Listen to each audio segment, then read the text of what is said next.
விழைக்கத் துணை மென்மலர் பாதங்கள் மெய்மைகுன்றா முழைக்கத் துணை முருகா என்னும் நாமங்கள் முன்பு செய்த வழிக்குத் துணை பன்னீர் தோளும் பயந்ததனி வழிக்குத் துணை செங்கோடன் வேலும் மயூரமுமே.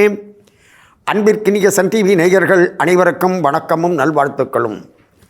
அன்பர்களை இன்று ஆணி 18/2/2024 செவ்வாய்க்கிழமை கார்த்திகை நட்சத்திரத்தோடு அமைந்திருக்கக்கூடிய இந்த அற்புதமான நாளில் உங்கள் அனைவரையும் நம்முடைய சிறப்பான ஆலய வழிபாட்டு நிகழ்ச்சிக்கு அன்போடு வரவேற்கின்றோம்.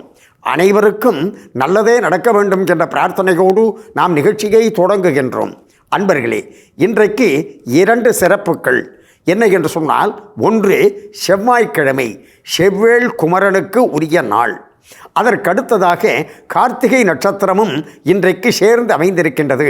ஆகையினால் முருகன் வழிபாட்டிற்கு மிக மிக ஏற்புடைய நாள் என்ற கருத்தின் அடிப்படையில் புழல் கோட்டம் என்று சோழ மன்னர்கள் காலத்தில் அழைக்கப்பட்ட புழல் திருத்தலத்தில் அருள்பாலித்து வரக்கூடிய முருகப்பெருமான் ஆலயத்தை இன்றைக்கு நாம் தரிசிக்க இருக்கின்றோம்.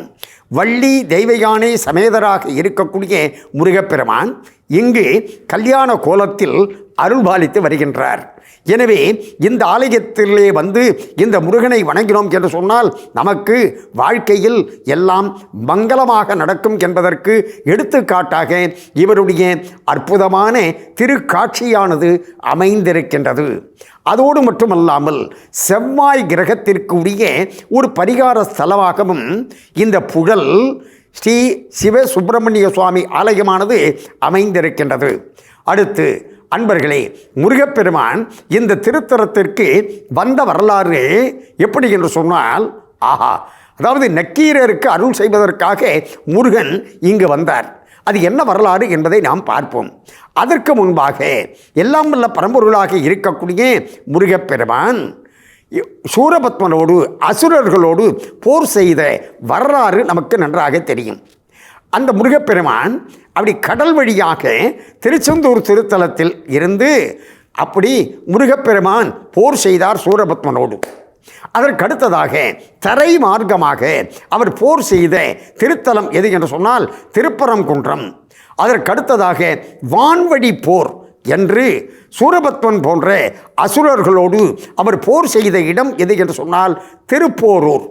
அந்த பெயரே போர் என்று அமைந்து போரூர் என்று ஆகி திரு என்ற அடைமொழியானது சேர்ந்து திருப்போரூர் என்று அழைக்கப்படுகின்றது. அந்த திருப்போரூர் திருத்தலத்தில் அருள்பாலிக்கக்கூடிய கந்த சுவாமி இறைவன் இருக்கின்றாரே, அற்புதமான வரப்பிரசாதி. செவ்வாய்க்கிழமையாக இருக்கக்கூடிய என்று நாம் அவரை பற்றியும் சிந்திப்போம். அந்த திருப்போரூர் சிதம்பர சுவாமிகள் என்பவர் திருப்போரூரிலே இருக்கக்கூடிய முருகனை குறித்து பாடுகின்ற பொழுது, முருகா, நான் இல்லறத்தான் அல்லேன், இயற்கை துறவி அல்லேன், சொல்லறத்தின் ஒன்றேனும் அல்லேன், நல்லறத்து ஞானி அல்லேன், நாயினேன் உயர்ந்த திருப்போரூரா என்றே நான் ஈடேறுவேன் அப்படின்னு கேட்குறார். அதாவது நான் இல்லறத்தான் அல்லேன், நான் இல்லற வாழ்க்கையை கூட ஒழுங்காக பொறுப்போடு நடத்தவில்லை, இல்லறத்தான் அல்லேன், இயற்கை துறவி அல்லே. அதாவது இயற்கை துறவி அல்லேன் என்று சொன்னால் நான் இயற்கையான முறையில் அப்படி துறவியாக வரவில்லை, ஏதோ சந்தர்ப்பவசத்தின் காரணமாக துறவியாகிவிட்டேன். இயற்கை துறவி அல்லேன், சொல்லறத்தின் ஒன்றேனும் அல்லேன், நான் சொன்ன சொல் எதையும் காப்பாற்றியதே கிடையாது, நல்லறத்து ஞானி அல்லேன், நான் எப்படிப்பா ஈடேறுவேன் அப்படின்னு சொன்னவரே உயர்ந்த திருப்போரூரா என்றே நான் ஈடேறுவேன். நான் எப்பொழுது ஈடேறுவேன்னார். ஆனால் அந்த வார்த்தையே நம்ம பிரித்து பார்த்தோம்னு சொன்னாக்க, உயர்ந்த திருப்போரூரா என்றே நான் ஈடேறுவேன், திருப்போரூரா என்றாலே எனக்கு நல்ல கதியானது கிடைத்துவிடும் என்று. அப்படிப்பட்ட அந்த திருப்போரூரில் போர் செய்த முருகன் என்ன செய்தான், நாம் என்ன செய்தான் என்பதை அடுத்த பகுதியில் சிந்திப்போம். இப்பொழுது புழல் முருகப்பெருமான் ஆலயத்தை தரிசிப்போம். வாருங்கள். தினம் நம்முடைய சென்னைக்கு அருகில் புழல் திருத்தலத்தில் அருள்பாலித்து வரக்கூடிய ஸ்ரீ வள்ளி தெய்வயானை சமேதராக இருக்கக்கூடிய முருகப்பெருமானை நாம் இன்றைக்கு தரிசித்து கொண்டு இருக்கின்றோம். இந்த திருத்தலத்திற்கு முருகப்பெருமான் வந்த வரலாற்றை சிந்திக்க தொடங்கிய நேரத்தில் திருப்போரூர் திருத்தலத்தில் வான்வழி போர் செய்த முருகப்பெருமான் நீராக திருத்தணியிலே சென்று தங்க வேண்டும், வள்ளி தேவயானையோடு கோபம் தணிந்து தங்க வேண்டும். அதனால தான் அந்த ஊருக்கு பெயரே திருத்தணிகை என்று பெயர். எனவே கோபம் தணிந்த இடம், அங்கு செல்ல வேண்டும் என்பதற்காக அவர் புறப்பட்டு குன்றத்தூரில் கால் பதித்தார்.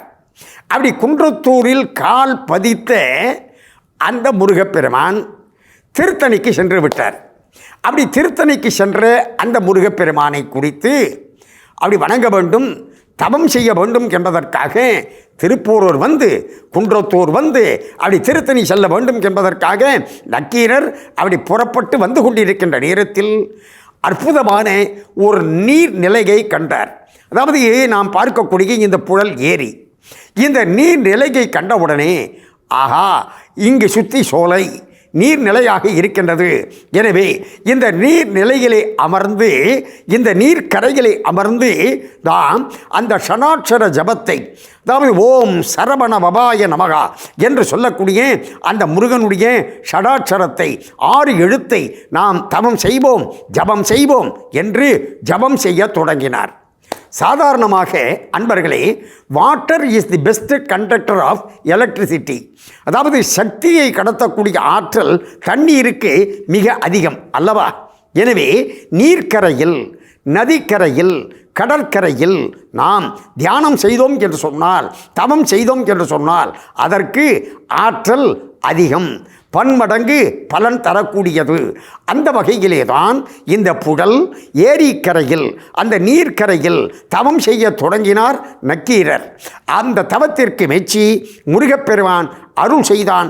எப்படி அருள் செய்தான் என்பதை நாம் அடுத்த நிறைவு பகுதியில் பார்ப்போம்.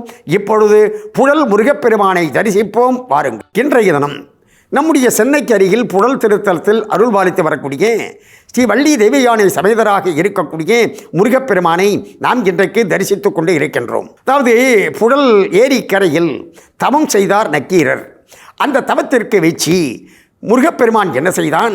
வள்ளி தேவயானை சமேதராக அப்படியே கல்யாண கோலத்தில் காட்சி கொடுத்தான். ஆஹா, போர்க்கோலத்தில் காட்சி தராமல் திருமண கோலத்தில் காட்சி கொடுத்தாயே முருகா என்று நக்கீரர் என்ன செய்தார்?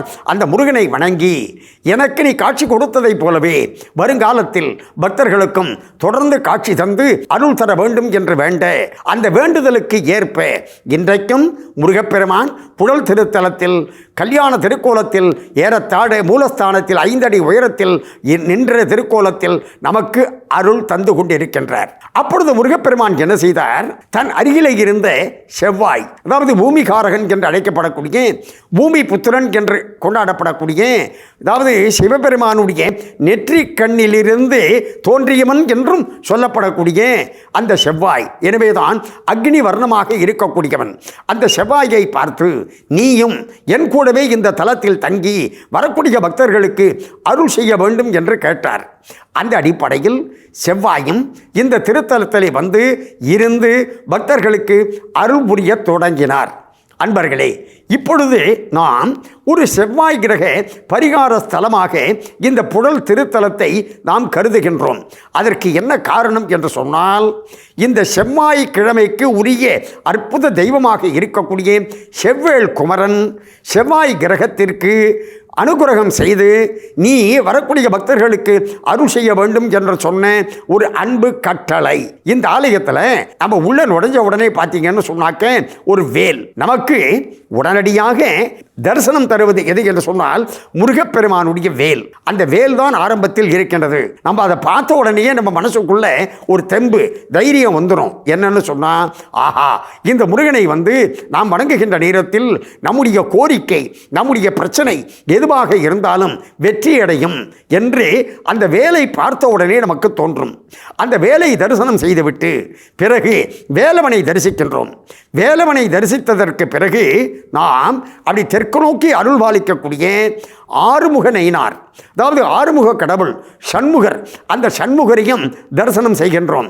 அந்த சண்முகருக்கு பின்னாலே தான் செவ்வாய் கிரகம் தனி சன்னதி கொண்டு அருள் பாலித்து வருகின்றார். எனவே செவ்வாய் கிரகம் என்று தோஷம் என்று யாராவது மனதிலே நினைத்தார்கள் என்று சொன்னால், யாராவது சொன்னார்கள் என்று சொன்னால் அவர்கள் கவலைப்பட வேண்டாம். காரணம் என்ன என்று சொன்னால், செவ்வாய் தோஷத்திற்கு அற்புதமான பரிகாரம் என்ன என்று சொன்னால் முருக வழிபாடு. அதற்கு முதல் இடம் வகிக்கக்கூடியது எது என்று சொன்னால் பழனி முருகப்பெருமானுடைய திருத்தலம். அதற்கடுத்ததாக நாம் முருகன் திருத்தலமாக பார்ப்போம். அதற்கடுத்ததாக வைத்தீஸ்வரன் கோவில் என்று அழைக்கப்படக்கூடிய அங்கு முத்துக்குமார சுவாமி என்று முருகப்பெருமானை பூஜிக்கின்றார்கள். அதுவும் செவ்வாய் கிரகத்திற்கு ஒரு பரிகார ஸ்தலமாக அமைகின்றது.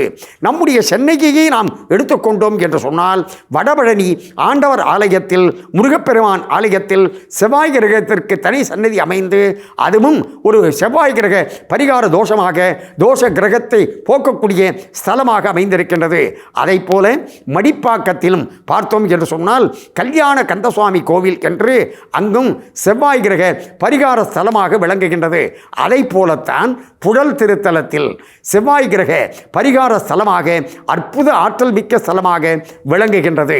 அடுத்ததாக அன்பர்களே, இந்த இறைவன் முருகப்பெருமான் புழல் திருத்தலத்தில் அருள்வாளிக்கக்கூடிய இறைவன் நாம் என்ன வரம் வேண்டுகின்றோமோ அவை அனைத்தையும் தரக்கூடியவன், மறுபிறவி இல்லாத தன்மையையும் தரக்கூடியவன். புரிவதற்காக சொல்ல வேண்டும் என்று சொன்னால் புழல் என்று சொன்னாலே சிலருக்கு சிறைச்சாலை ஞாபகம் வரும் இல்லைங்களா?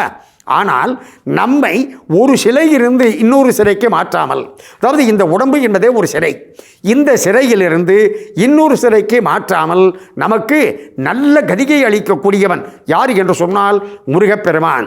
எனவேதான் இந்த புழல் திருத்தலத்தில் இருந்து அருள்பாலித்து வருகின்றான். புழல் திருத்தலத்தில் அருள்பாலிக்கக்கூடிய வள்ளி தேவயானை சமேதராக இருக்கக்கூடிய முருகப்பெருமானுடைய அருளால் நம்முடைய நேயர்கள் அனைவரும் எல்லா நலமும் பெற்று பல்லாண்டு வாழ வேண்டும் என்று பிரார்த்தனை செய்து கொண்டோம். இந்த அளவில் நிறைவு செய்து கொள்வது நாகை முகுந்தன். நன்றி, வணக்கம், வாழிய நலம்.